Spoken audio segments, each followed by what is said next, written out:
उमा कहो दस शीस का अहि रावण किमि बाल ओ आदि अंत हमसे कहो कहाँ रहा या लाल।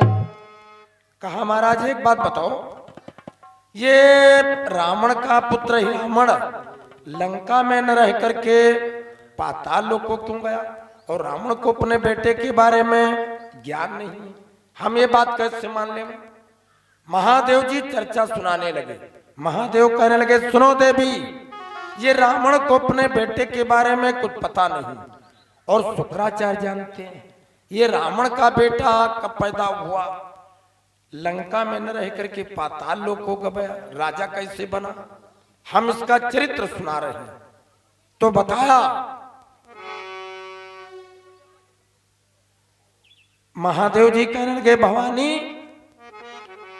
एक बार मैं जा तो जायो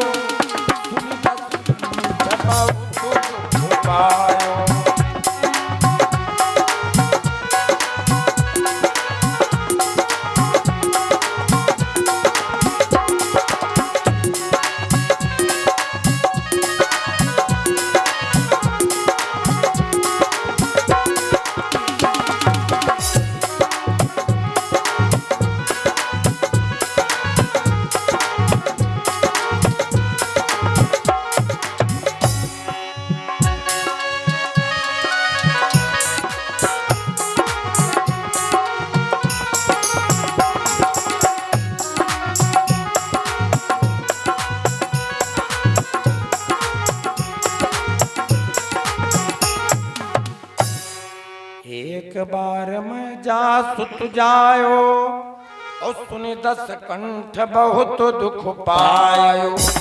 एक बार की बात, रावण की रानी मंदोदरी गर्भवती अवस्था में हुई तो रानी के एक बालक पैदा हुआ और जब रानी के बालक पैदा हुआ तो दशानन को खबर मिली।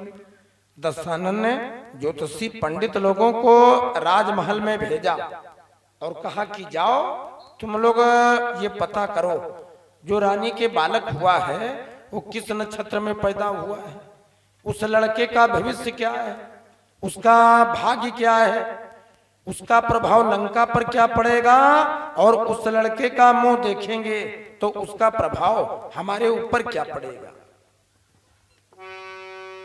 तो ज्योतिषी पंडित लोग रानी के पास रनिवास में गए, जो लड़का पैदा हुआ है उसका परीक्षण किया, उस बालक को देखा तो देखते क्या है, 20 ब्याल लिपटे विभुधारी, 20 ब्याल लिपटे विभुधारी, 20 ब्याल लिपटे विभुधारी, 20 ब्याल लिपटे विभुधारी, 20 ब्याल लिपटे विभुधारी। राखन राखन योग न मनहि विचारी, राखन योग न मनहि विचारी। जय हो।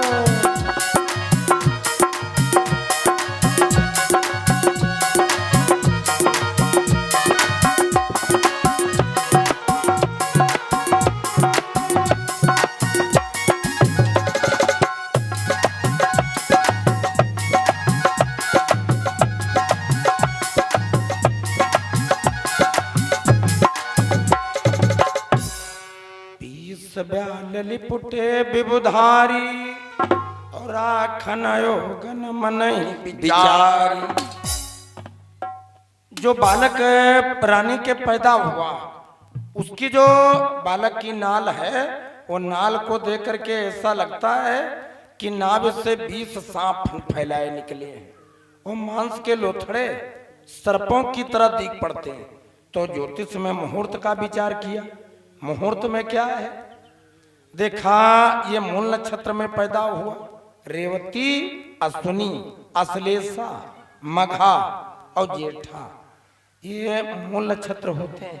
अच्छा, मूल नक्षत्र में जो बालक जन्म लेता है वो अच्छा नहीं माना जाता, लेकिन अब एक बात इसमें है खास महत्वपूर्ण, कि एक नक्षत्र के 4 चरण होते हैं और सब 27 नक्षत्र हैं, 9 ग्रह हैं, 27 नक्षत्र। ये नक्षत्र कौन है?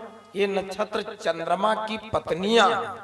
इन नक्षत्रों से महीना बने, जैसे श्रावण नक्षत्र से सावन, भाद्रपद से भादौ, कृतिका से कार्तिक और मघा से माघ। ये सब जो नक्षत्र हैं, इन नक्षत्रों से 12 महीना बने। तो एक नक्षत्र में 4 चरण, तो हर नक्षत्र का प्रभाव अलग। तो मूल नक्षत्र में अगर कोई बालक जन्म ले तो माता पिता को मूल शांति करने वाला पूजन करवा देना चाहिए। और अगर चौथे चरण में जन्म है, जब पहले चरण में जन्म होता है तो माता का अंत हो सकता है, माता की मृत्यु हो जाती है। आपने देखा होगा कभी कभी कोई बालक पैदा हुआ, ऑपरेशन हुआ तो पता चला बच्चा तो पैदा हुआ लेकिन मां मर गई, और पता चला लड़का पैदा हुआ, पिता का मरण हो गया, एक्सीडेंट हो गया, या भाई का मरण हो गया, बहन का मरण हो गया। और अगर मूल शांत करने से संतान जिंदा रही तो भूमि भवन वाहन, वो राज सुख भोग करता, वो राजा के समान पालक प्रतापी होता है। तो पंडित लोगों ने बताया, पंडित लोग कहने लगे महाराज दशानन, इस लड़के का मुंह तुम मत देखना। रावण बोला क्यों? कहा महाराज जिस दिन इस लड़के का मुंह तुम देखोगे उसी दिन तुम्हारी मृत्यु हो जाएगी। रावण चौंका। पंडित लोग कहने लगे महाराज आप ज्ञानी हो, अगर ये लड़का तुम्हारी लंका में रहा तो पूरी लंका सर्वनाश हो जाएगी। तो दशानन के क्रोध आया। रावण कहने लगा कि ज्योतिषी पंडित लोगों, हम ये सब को नहीं मानने वाले।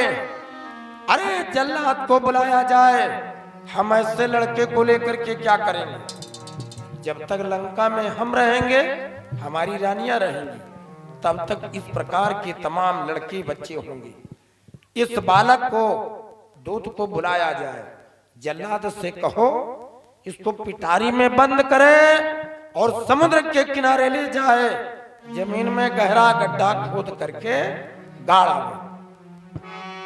तो जल्लाद रावण की बात उसको जब माननी पड़ी, उसको जब खबर मिली, रनिवास हो गया।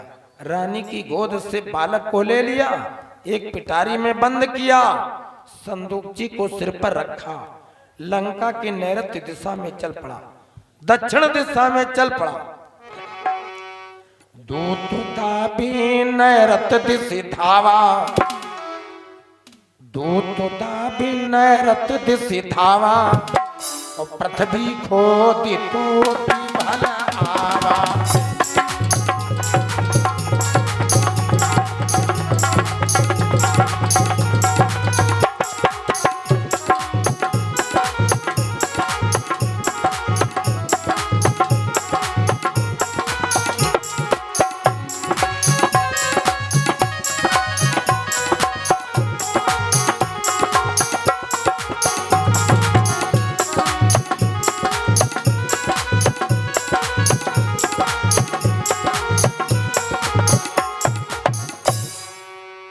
समुद्र के किनारे गया, जमीन में गहरा गड्ढा खोदा, और जो संदूकची थी उसी संदूकची में बालक है, संदूकची को मिट्टी में गाड़ दिया, ऊपर से मिट्टी उड़ेल दी, लौटाया। अब देखिए भगवान की लीला बड़ी विचित्र है। अगर तुम्हारी मृत्यु नहीं है तो तुम मरोगे नहीं, तुमको मारने वाला कोई नहीं। लोगों को लोगों ने गोली मार दी, वो मरे नहीं, उनको मारा, उनके 3-4 बांका लगे, मुंह उनका कट गया, 5-6 बांका मारे, मुंह सब कट गया, लेकिन वो मरे नहीं, जिंदा रहे। एक पंडित जी थे शमशाबाद कोठार में, राधे श्याम जी, उनकी पत्नी बड़ी दुष्ट थी, वो बड़ी दुष्ट थी। उसने पंडित जी को मरवाने का षड्यंत्र किया, ये सच्ची बात। और बदमाश लोगों ने, चोर लोगों ने इनको मार करके बांका से काट करके ये शारदा सहायक में सरैया स्टेशन के पास संसारपुर गांव है, नहर में डाल दिया। और ये रात में पड़े रहे, जाड़े का महीना। सवेरे के समय में लोग जब दिशा मैदान गए और ये घास पकड़े वही उसमें पड़े थे, लोगों ने देखा तो डर गए, इनको निकाला तो वे जिंदा निकले। मुंह उनका पूरा कटा, गला कटा, लेकिन प्राण नहीं निकले। तो बहुत साल तक रहे और पूरा हाल बताते थे। तो जाको राखे साइया, मार सके ना कोय और बाल न बांका कर सके जो जग बैरी हो। एक पेड़ के ऊपर कबूतर और कबूतरी बैठे थे। उधर से जंगल में एक बहेलिया आया और जैसे बहेलिया पेड़ के नीचे आया, कबूतरी ने कबूतर की तरफ इशारा किया। उसने कहा कि उड़ो। वो देखो आ गया नीचे, अभी बाण मारेगा, मार गिराएगा। तो दोनों पक्षियों ने उड़ने को ऊपर पंख फैलाए, लेकिन जैसे उड़ान मारनी चाहिए, अरे राम राम गजब, उस पेड़ के ऊपर एक बाज मंडरा रहा। तो दोनों ने सोचा अगर बैठे रहेंगे तो ये बहेलिया मार गिराएगा, और अगर उड़ेंगे तो ये बाज आंखें फोड़ देगा और तब मारेगा। अब क्या करें? तो विपत्ति के समय में भगवान की स्तुति लोग करते हैं। वो दोनों पक्षी सोचने लगे कि हे भगवान, हमने किसी का बिगाड़ा नहीं, इस बहेलिये का कुछ अपराध नहीं किया और ये बहेलिया हमको मारने जा रहा। अगर उड़ेंगे तो ऊपर बाज मार देगा, और अगर बैठे रहेंगे तो ये बहेलिया मार देगा। तो दोनों भगवान की स्तुति करने लगे। हम अनाथ बैठो द्रुम डरिया और पार दिशा दे बाना, और ताके भयम भागन चाहित जय हो ऊपर तक सचाना। अब कीरा खिले वो भगवाना, कीरा खिले वो भगवाना। अब कीरा लाइक में। खिले वे भगवाना, अब कीरा खिले वे भगवाना। अरे राखिले वो भगवाना, हम तारा खिले वो भगवाना। अब की राखिले वो भगवाना, अब की राखिले वो भगवाना। अब कीरा खिले वे भगवाना।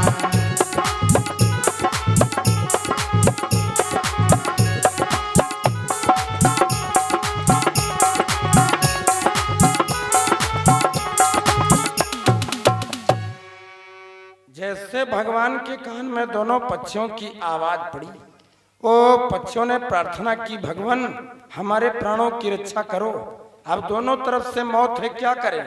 तो भगवान ने जानो प्रार्थना सुनी। भगवान प्रार्थना सुनते हैं। हाँ, पूरी दुनिया में बड़ी भीड़ है, ऐसे राज्य सरकार को कुछ नहीं मालूम, लेकिन जब तुम आवेदन करते हो और जब तुम अपना कोई वो पेपर देते हो, उसमें आधार कार्ड लगा करके नथी करके देते हो, तब वो आपके ऊपर कार्रवाई होती है। आपको कॉलोनी मिलती है, आपको लैट्रिन मिलती है, आपका काम बनता है। वही है, अगर फार्म न भरो तो कुछ नहीं। तो फार्म भरना क्या है? हम फार्म नहीं भरते हैं। भगवान की तरफ से बड़ी सेवाएं, लेकिन उन सेवाओं को लेने के लिए हम भक्ति का फार्म नहीं भरते। और फार्म क्या है? हमारी तुम्हारी प्रार्थना। जैसे जानवर का जीवन है, उसी प्रकार आदमी अपना जीवन व्यतीत कर रहा। अरे घर बना लेना है कोई बहुत बड़ी उपलब्धि नहीं है। ये चिड़िया भी रह लेती है घोंसला झुरकुल बना करके, और ये चींटी चींटा भी रह लेते हैं। तो भगवान प्रार्थना सुनते हैं। बहेलिये ने आगे को पैर बढ़ाया, निशाना लगाया, लेकिन जैसे आगे को पैर बढ़ाया और बरगद के सड़े गले पुराने पत्ते पड़े थे। उन पत्तों के नीचे काला मतवाला जहरीला नाग रहता था। जैसे उस सर्प की पूंछ पर पैर पड़ा तो उसने पलट करके बहेलिए की एड़ी में काट लिया और इतने पर बहेलिए ने बाण मार दिया। तो सांप के काटने से बहेलिया मरा और जैसे उसने काटा इतने पर बाण छूटा, निशाना बहक गया, निशाना गलत हो गया तो बाण जा करके बाज के लगा। ऊपर बाज मरा, नीचे बहेलिया मरा। ये दोनों मारने वाले मर गए। और ज्यादा दूरी की बात नहीं, वो ट्यूबवेल पर लेटे थे और उनके साले आए और बदमाश लोगों ने सोचा कि इनको मार देंगे। उनका नाम था साहजरा।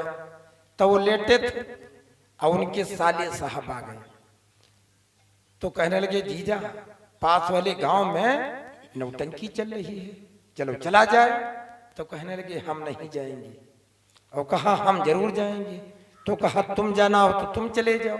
फिर हम ट्यूबवेल पर रुके तो वो रजाई में लेट गए और वो नाच देखने चले गए। और आधी रात को 1:30 बजे बदमाश आए।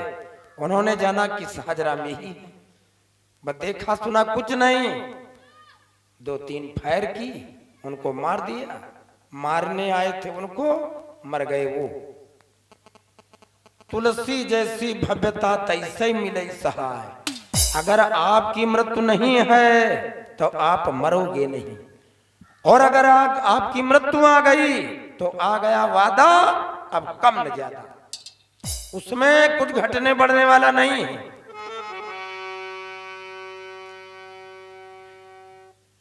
जल्लाद ने तो जमीन में संदूकची गाड़ दी, लेकिन भगवान की लीला, रघुपति चरित करन हित आगे और मरा न सो बालक ते लागे। वो मरा नहीं। हुआ यार कि समुद्र के किनारे मछलियों ने वो गड्ढा खोदा था, सुरंग बनाई थी रहने के लिए। अगर ऊपर से वो जल्लाद अश्वानन मिट्टी को और खोदता तो नीचे पानी मिल जाता, नीचे सुरंग मिल जाती। लेकिन वो हथेली के बराबर पतली परत, जल्लाद ने सोचा मतलब भर का गहरा गड्ढा हो गया। उसी पर परत पर, उसी पतली परत पर संदूकची रखी, मिट्टी उड़ेल दी, चलाया। अब हुआ क्या, बच्चे का भार, संदूकची का भार, वो हथेली के बराबर पतली परत टूटी और संदूकची दूर पानी में उतराने लगी, उतराने लगी। समुद्र के किनारे थी निशाचरी कुसागर तट, माया का खेल दिखलाती थी। और पानी में देखो परछाई को, उड़ते पंछी को आती थी।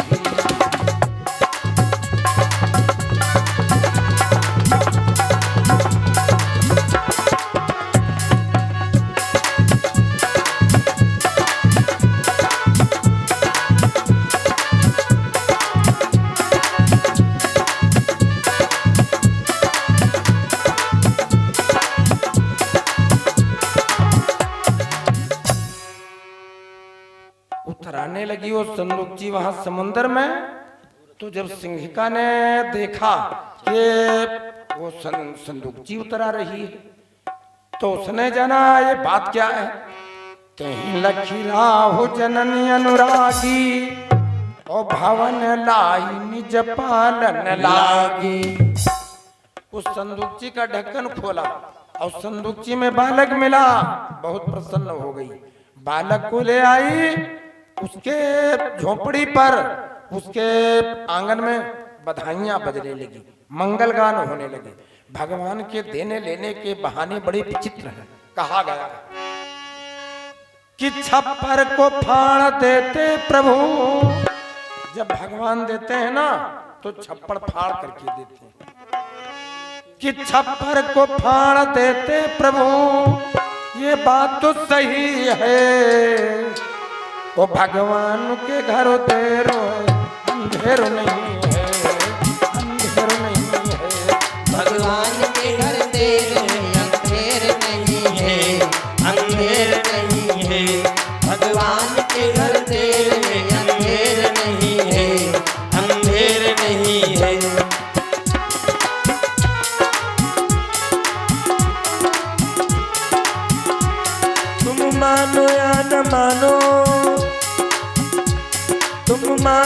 न मानो बात सच ही कही है। भगवान के घर देर है अंधेर नहीं है, अंधेर नहीं है। भगवान के घर देर है अंधेर नहीं है, अंधेर नहीं है।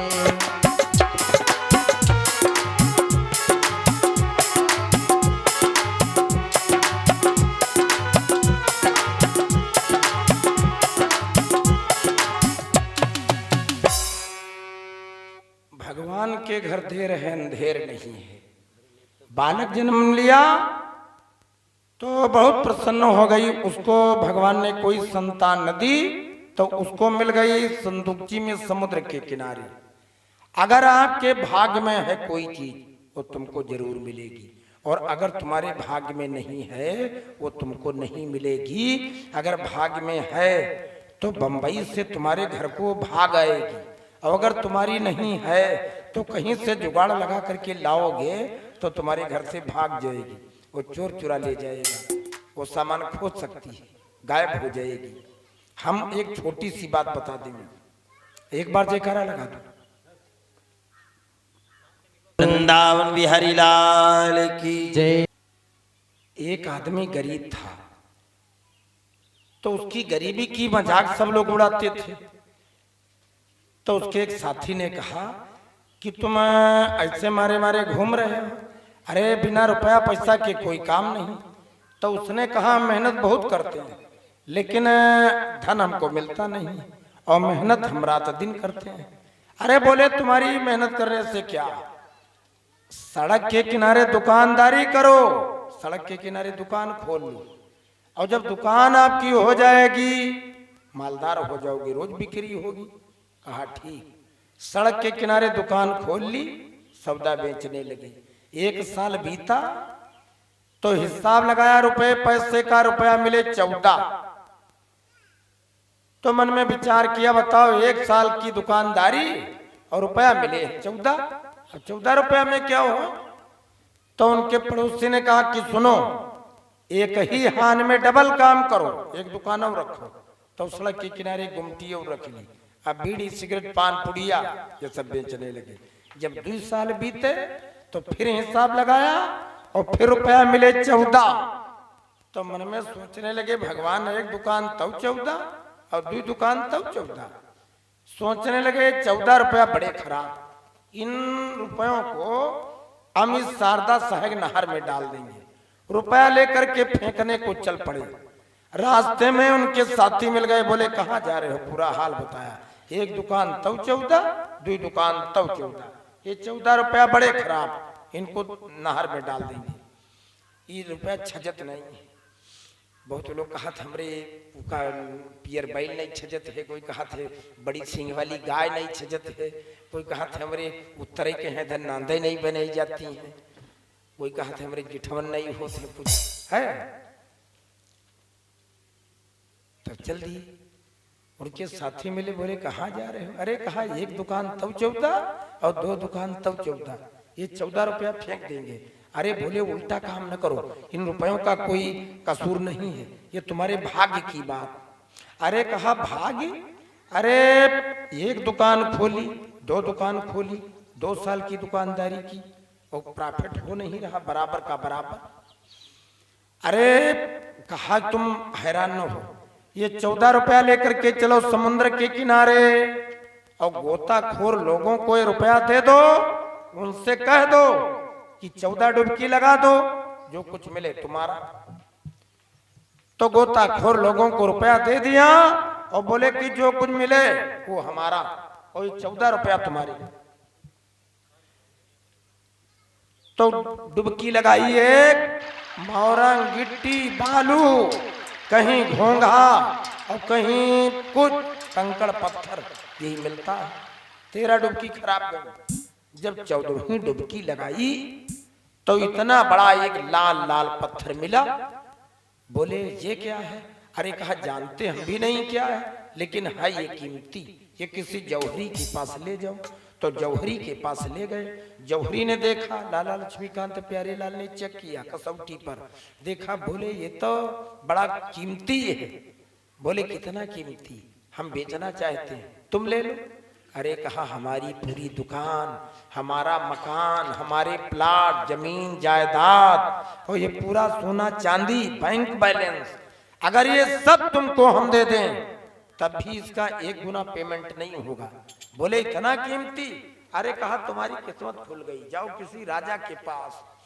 तो पहुंच गए राजा बेलहरा। राजा ने देखा ये तो कोहिनूर हीरा है। बोले इसको क्यों लाए हो, कहाँ मिला, बताया। तो कहा महाराज इसको अगर ले लो हमारी पूरी गरीबी चली जाए, हम इसको बेचना चाहते हैं। तो राजा ने कहा ईमानदारी की बात कर रहे हैं, जितना इसकी कीमत है उतनी संपत्ति इस समय राज खजाने में नहीं। बोले इतना कीमती? अरे कहा ये तुम्हारे भाग्य की बात है, जाओ किसी महाराजा के पास, वहां बना लो इसको। तो राजा महमूदाबाद के पास आए। राजा अमीर रियासत आलिया, राजा अमीर मोहम्मद अमीर खान यहाँ आए। राजा ने देखा, राजा पहचान गया। जौहरी लोगों ने बता दिया महाराज ये बेशकीमती कोहिनूर हीरा है।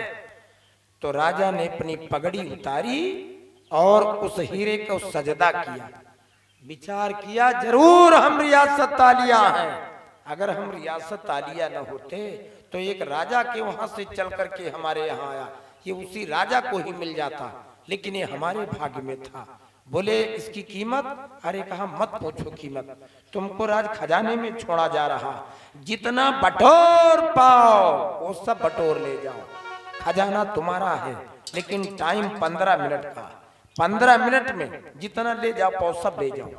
गए खजाने में, जैसे एंट्री हुई, बड़े बड़े जैसे तुम्हारे घर में डहरा होते हैं, ये पिपरमेंट का तेल पिराई वाली टंकी, इतने बड़े बड़े कोठिला, उसमें आगे गए 1 के सिक्का, आगे बढ़े 2 के सिक्का, 5 के सिक्का, 10 के, फिर आगे नोट और सोना चांदी, मणिमाणिक, पन्ना, मोतियां, स्फटिक, पुखरा, नीलम, सुलेमानी, रूबी, जरकन, ये सब। अब इनकी बुद्धि में बात आई कि कोई ऐसी चीज उठा करके चले कि हीरे की बराबरी हो जाए।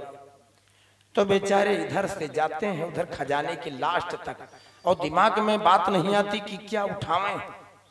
ये भाई केवल 3, एक ऊपर एक इधर एक उधर, उनमें क्या जावे, आवे जाए। इनकी बुद्धि में बात ना आवे कि क्या उठा ले में हीरे की बराबरी हो जावे। तब तक जो अर्दली था उसने चुटकी बजाई, बोला कि अब 15 मिनट लेट हो, 15 मिनट और निकलो, जल्दी करो। तो वे अभी कुछ उठा ही नहीं पाए। फिर गए आखिरी में लास्ट तक, वहां से फिर आए, उसने कहा निकलो, जो कुछ उठाना हो उठाओ, निकलो। तो जल्दी में कुछ नहीं कर पाए, तब तक उसने धक्का मारा, बोला निकलो जल्दी करो, देर हो रही है। तो जल्दी में जब गेट पर आए, एक झप्पा इधर मारा, एक झप्पा इधर मारा। जब बाहर निकले तो 7 रुपये ई मुट्ठी और 7 रुपये ई मुट्ठी, तो 7 दूना 14। सोचने लगे कि दादा एक दुकान तो 14, 2 दुकान तो 14, और राजा के राज खजाने में आएगी, लेकिन ये 14 हमारे भाग में। तो बात सही है, मिलेगा आपका उतने जितना आपके भाग्य में। बहुत लोग कहते हैं ना, उल्टी बात मत समझना, जब आपके जीवन में सच्चा गुरु मिलेगा, ये कनफुक्का गुरु नहीं, सच्चा गुरु, तो जब सच्चा गुरु मिलता है तो ओरिजिनल ज्ञान देता है। भाग्यो कर्म दो है, बहुत लोग तुमको उल्टा बता देते हैं, मेहनत करे जाओ मेहनत। अरे तुम मेहनत बाबूजी क्या करोगे, तुमसे ज्यादा मेहनत वो करते हैं जो भट्ठे पर ईंट बना रहे हैं, वो रात में जाग जाते 4 बजे। और जितने बड़े तुम्हारे लड़के ये बैट बल्ला लेकर के फील्ड में खेलने जाते हैं, इतने बड़े वहां लड़के मिट्टी की कटाई छटाई करते हैं। उनको मेहनत ही मेहनत, जब से पैदा हुई मजदूरी करते हैं। और जब बिहार को जाते हैं ट्रेन पर बैठ करके ना, तो हम देखते हैं कि वो फिर नंग धड़ंग है, कपड़ा नहीं है। तो मेहनत बहुत करते हैं, मेहनत करने से कुछ नहीं होता। ये तुमको उल्टा बता दिया गया। ये दूसरे बताने वाले तुमसे मेहनत करवा करके खुद अपना लाभ लेते हैं, और बड़े बड़े संत महात्मा ये तुमको फंसा देते हैं उल्टा, और तुमको बता देते मेहनत करो। इनका पकड़ के हाँ तुम खेतब ले जाओ, कदू तुम करो मेहनत। यू हमेश कहे के लिए तुम बताए रहे हो, फिर तुम का करी हो? तुम हमका वोट बनाए रहे हो, हमका मूर्ख बताए रहे हो। वो तुमको ठगने वाले तमाम मिलेंगे। रस्सी में दो तार हैं, दो लरे होती और लिपट करके चलती, और दो का जोड़ा है, स्त्री पुरुष का, दिन रात का, पाप पुण्य का, जन्म मृत्यु का, पृथ्वी आकाश का, दिन और रात का, हर चीज जोड़े में है। उसी प्रकार अकेला कर्म तुम्हारा कुछ करने वाला नहीं। कर्म और भाग्य दो होते हैं। कर्म तो बहुत लोग करते हैं, कर्म करने वाले भूखे मर रहे, और जो कर्म नहीं करते हैं वो 35 लाख की गाड़ी में बैठे हैं और 35,000 का कुत्ता उनकी गोद में बैठा। वो 5,000 रुपए का बिस्कुट तो उनका कुत्ता खाता, और पता चला गरीब आदमी 5,000 रुपया न हुई तो पत्नी की गिल्टी का ऑपरेशन न करवा पाए, पत्नी राम नाम सत्य हो गई। भाग्य और कर्म दो हैं, इसको उल्टा मत समझ लेना। भाग्य में था वो पुत्र, मिल गया। कि छप्पर को फाड़ देते प्रभु, ये बात तो सही है। भगवान के घर तेरो है, अंधेर नहीं है, भगवान के घर तेरे में अंधेर नहीं है, अंधेर नहीं है। भगवान के घर तेरे में अंधेर नहीं है, अंधेर नहीं है।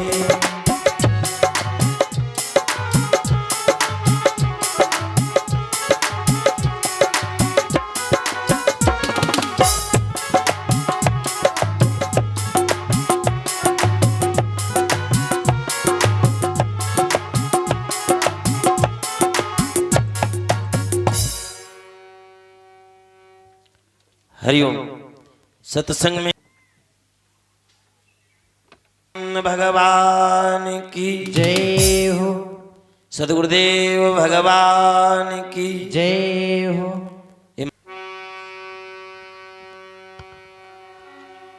सच्चिदानंद भगवान की जय हो। उस देवी के वहां मंगल में बधाइयां बजने लगी, मंगल गान होने लगे। एक गीत सुना दीजिए। आनंद भगवान की जय हो। उस बालक का पालन करने लगी। अब जब कुछ समय बीत गया, जब बालक को खड़े खड़े चलने लगा और कुछ जानकार हो गया, समझने वाला हो गया। एक दिन की बात, रावण के गुरु शुक्राचार्य घूमते घूमते समुद्र के किनारे आए, तो मन में विचार किया कि लाओ सिंहिका से भेंट में मिलने में। तो जब सिंहिका के पास में गए, आंगन में बालक खेल रहा था, तो शुक्राचार्य जी बोले, कहने लगे देवी तुम्हारे कोई संतान नहीं थी और ये बालक आंगन में खेल रहा, ये लड़का किसका? तो पूरा हाल बताया। जेहि विधि पायो उदधि तट, उसो सब दियो बताए। कहो शुक्र सदसु शीस सुत, यह जानो सत भाई। शुक्राचार्य जी ने जब ये जाना ये संदूकची में मिला है, तो उनका माथा ठनका। शुक्राचार्य गुरुजी विस्तार करने लगे। एक लड़के को जन्म के समय में रावण ने संदूकची में बंद करके जमीन में गड़वा दिया था, और ये सिंहिका कहती कि समुद्र में मिला है और पिटारी में मिला। ये बात क्या है? ये वही तो नहीं है।